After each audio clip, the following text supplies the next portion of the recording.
October 11, 1893, in the dark. As published in the Buffalo News. How insane patient Felton received the injuries of which he died. What Dr. Andrews says. Felton attacked the attendant, David Killen, and the light went out. The struggle in the hallway. How Felton died the next day.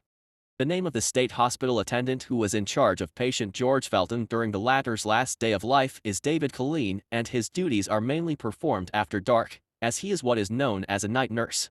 Superintendent Andrews, the head physician of the hospital, says Felton was a dangerous lunatic and came to the institution duly certificated as possessed of homicidal mania.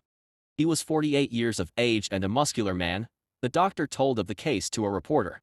Since he has been in our asylum, he had had a number of fits of violence and had been kept in the ward where the violent cases are confined.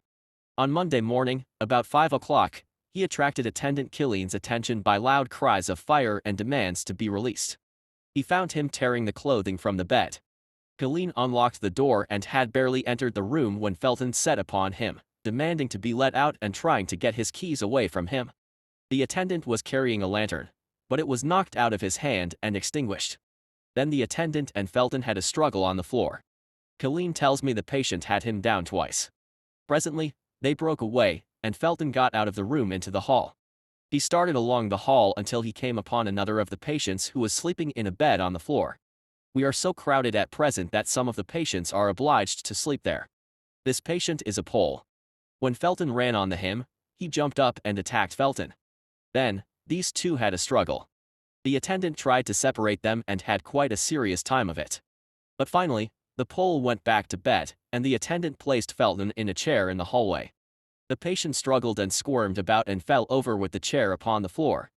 The attendant got him into the chair again. He sat facing the wall and overturned the chair again. Soon after this, the patient cooled down and, saying he would be good and quiet, went back to his room. He seemed to be all right when he got up an hour or so later and came to breakfast. He went out on the lawn with the other patients and seemed to be all right. But after a while he began to complain of a pain in his abdomen. He was taken to his room and given some medicine. He bore no external signs of injury except an abrasion on his chin, and it was thought his illness was due to exhaustion from his fit and the struggle. His death occurred very suddenly and unexpectedly at 4 o'clock. I sent for Coroner Tucker at once and stated the facts to him just as I have given them to you.